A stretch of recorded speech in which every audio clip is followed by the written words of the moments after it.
you very much.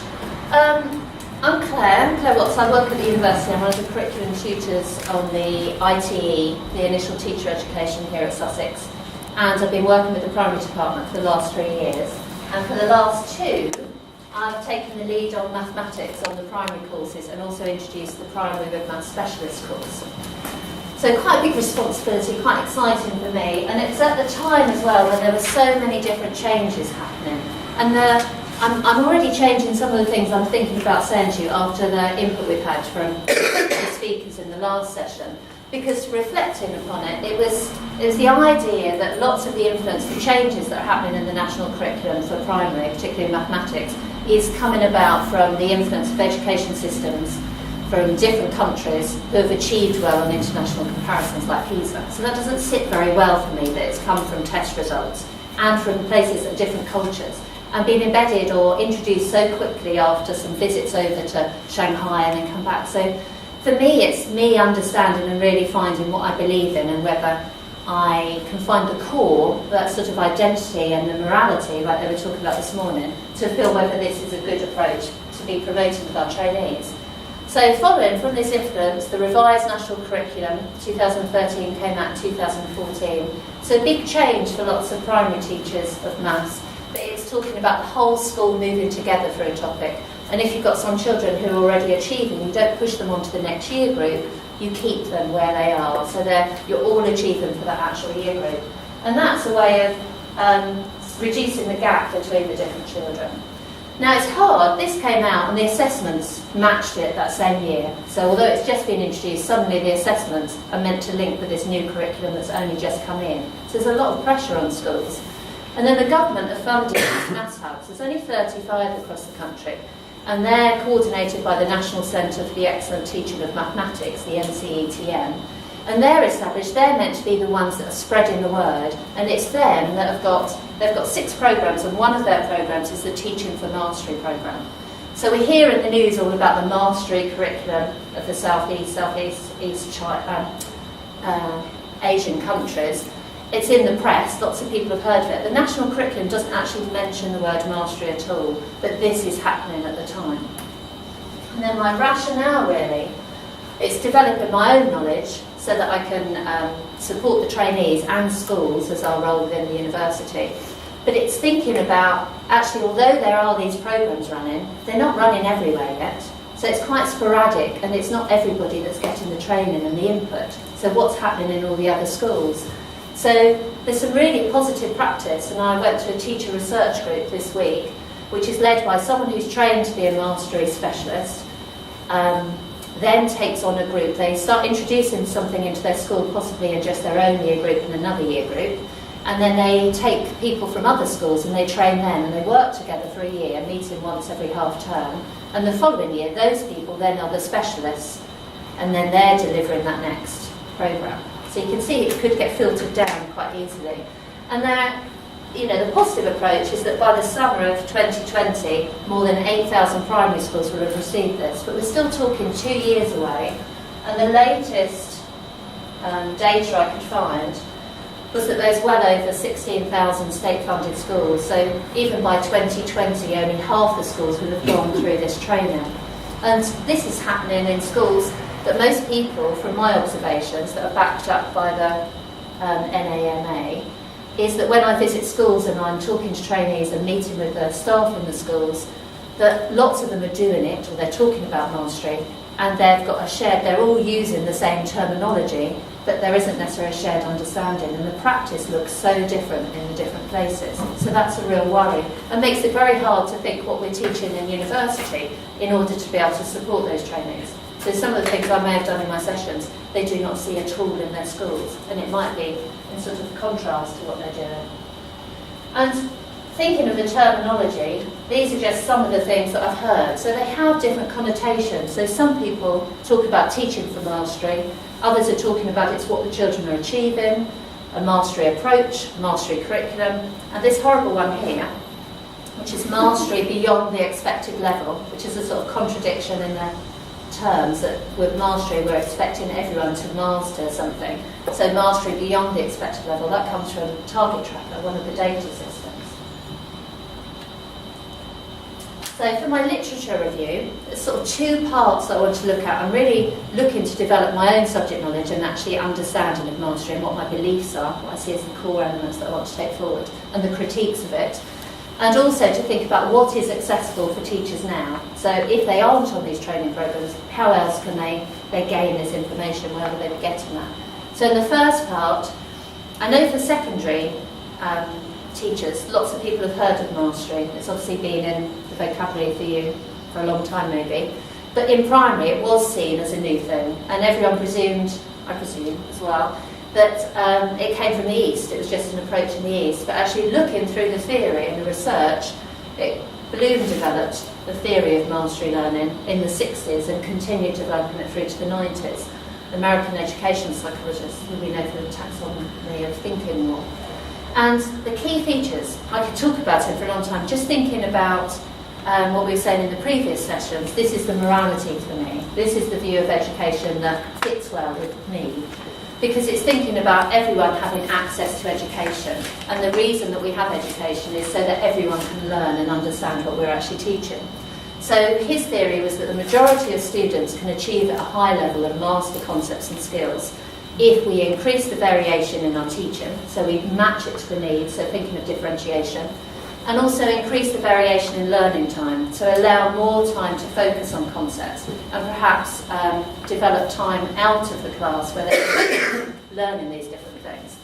So it requires a good understanding of what needs to be learned, and they suggest that learning is planned in small steps, that sequential steps that build on each other, and that idea of formative assessment. So he critiqued the current system where he was, where students were only assessed at the end, and by then they can't improve. They're just told a grade and compared to others.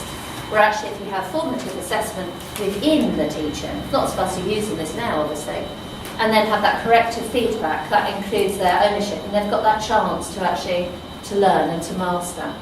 And he suggested enrichment activities for those who master the concepts.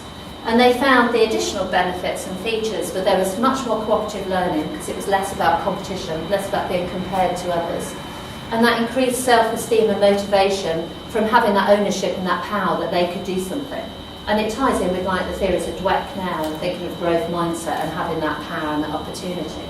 So in the teacher research group I was in the other day, one of the young teachers was saying, oh yes, when I was talking about him, there's so many of the theorists in the 60s and 70s that we still talk about today, and how come it wasn't used? How come education isn't sorted better now? Because we're still referring back to those people. And then for the information available to teachers, there's lots of things on the NCETM website, but it's quite hard to navigate.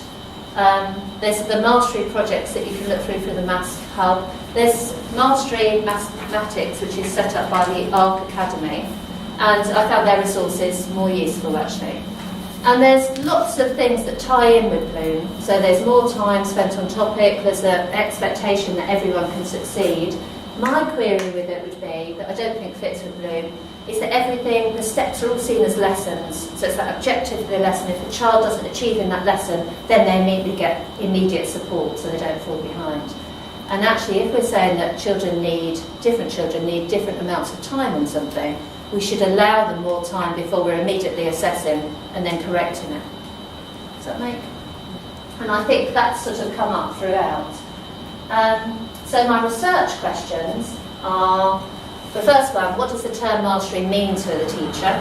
How have they come to this understanding, and how does the teacher's understanding of mastery impact their planning and teaching? And I chose to do this, obviously an interpretive approach, and I chose to do interviews so that I could find out the understanding of these teachers.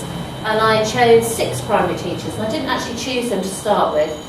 I knew that it's convenience, it's who will give up their time, there's a lot of that, but I wanted them all to be confident mathematicians and people that felt happy about teaching maths in the first place, so that everything that I was then looking at was more linked to the understanding of mastery rather than understanding of maths. And so I started off with 2 or 3 very experienced teachers, and then I changed who I was then going to see to add in someone who was more recently qualified, just to test out some of the analysis that I was starting to find. and I'm only partway through some of this now, the idea of the metaphor of a traveller rather than a miner, that sits, that the interview where knowledge is constructed with the interaction between them. And that was particularly so because they knew I was trying to find out more. I wasn't going in feeling I understand mastering. I'm not coming out feeling I really understand mastering, but it is coming. Lovely.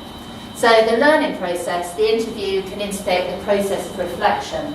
And that's for myself, but also for the interviewees. And it was lovely to hear at the end, most of them really enjoyed the chance to reflect, and it makes you realise we just do not have enough time to reflect, and that's what needs to be sort of built in where we can. So throughout the interviews there was lots of, what mastery, I hadn't thought of that. There were lots of, I hadn't even considered that yet. Now I'm thinking about that. So there was opportunities to reflect, and this was one that's coming back to that mastery beyond expected. So I was saying, so the expected would supposedly be what you expect everyone to reach, or that would be your aim. So mastery to this person was beyond what you're expecting everyone else to do. She said yes. And then I said, what do you think to the term mastery or to master something? Well, I hadn't thought about it, but actually it's absurd. So she suddenly is hearing herself speaking. To get to the expected level, you need to be able to master how to do something. So mastery shouldn't be above expected, because if you want them to learn how to do decomposition or whatever, unless they master it, they can't do it necessarily, or they can only do it with you showing them. So she's come into the idea that, yes, you want them to master the things you're giving them, don't you? That should be our aim for education, shouldn't it? Because if we're teaching, we hope they'll understand it. And that's obviously that's not her, she hasn't considered these things before, but it's having that moment to actually reflect. And that part, to me, is worth doing this research, because that's going to have an impact on her practice. Or if I keep reminding her, I might keep going. And then here, it's just talking quickly about the research design and the interview, and the opportunity to sort of triangulate within the research tool. So it's made up of 3 parts, quite open, semi-structured, but I've got this idea. So I started with these terms, and I asked the teacher to order them or just think aloud while they discuss them, where they heard them, which one are they most likely to use. And whichever one they used the most, I then tried to use that as the term that we used throughout the interview. And then I'd ask them to bring along a plan that demonstrated some of the mastery techniques or some of the mastery approach, and they talked through those parts with me. And I haven't had a chance to analyse them, so that's another part that I can add to the research by looking at the features. And then also to recommend a resource. So it was nice that you could make the links across, and it proved whether my interpretations, I could have a chance to correct, to see if they're correct by checking across the different aspects. So, initial findings, what does the term mastery mean to the teacher? Everyone had difficulty in defining it, so there's lots of hesitation. And one person asked 3 times, sorry, what was the question again? Despite the fact that's what the interview was about. It was difficult to sort of focus on it. They all came out with reasoning, teaching for depth of understanding, having longer time spent on topics, use of resources, using visual images for all children. So there are major changes. Children's increased engagement. And then there were, and this is why I chose a less experienced person afterwards, because there was the language of battle, danger, fear. I kept coming across that word across all 4 of the first interviews that I did. And there were references to budget cuts, change it again, fear of future change, that lack of trust in intentions. And the part over here sort of describes that a bit more. So the person obviously believes in the core values of mastery, because she's talking about, I can see maybe we should be teaching for deep understanding, but then everyone will panic, it's another of those words, about what if their understanding is not deep, because everyone wants to label to show that they've achieved anything. And she moves on to talk about life without levels. I don't think you necessarily need a label, but the teacher accountability, national testing, measuring progress, holding schools accountable. I think everyone just needs something to know, well, we're getting somewhere because. And that lack of trust is preventing her from really working with the mastery, because the government has introduced it, I feel. So to prove to other people, yes. I don't think anyone really sees this as improving teaching. I think improving teaching is teaching children to a really good understanding, which is my understanding of what mastery is. But I think the mastery thing is just an alternative to a level, really, the way it's used at the moment. So there's that sort of background of worry. And there's also a conflict in another school where the head teacher has come in. They've had really good training with the previous head teacher. They've had really good training, and the person came in and planned with them, let them observe and teach, and they've changed their planning. It's in steps. They don't just think in lessons. And the new head has come in and wants that completely changed. She wants the plans well in advance, not thinking about the class. There doesn't need to be any difference between the classes. She wants to be able to walk into a classroom and at that be able to see within 5 minutes of what's on the plan. Very briefly, initial findings, so how have they come to the understanding? I won't go through those, but there's some good points that came out about the white rose planning. Very positively, the teachers' understanding of mastery impact their planning and teaching. There was lots of individual examples, but looking through them again, you can see that everybody had taken something into their practice and didn't want to let it go. And just briefly, implications for my practice. Working at the university, I want to work more closely with the maths hubs, and we've already got there, and they're planned to come in and work with, do a presentation for our training teachers in induction about what mastery is. And then the second session, we'll invite their mentors along, so we're having an impact on schools as well as and they hopefully can then work and discuss that in their schools, so it's taken it just from the university. My main thing is that I want to make sure that we get the theory behind it, so that teachers going in will have that sort of morality or the idea of why we're doing it and what the educational theory is underneath. So that remains at the core. I'm going to stop there. Lovely, thank you.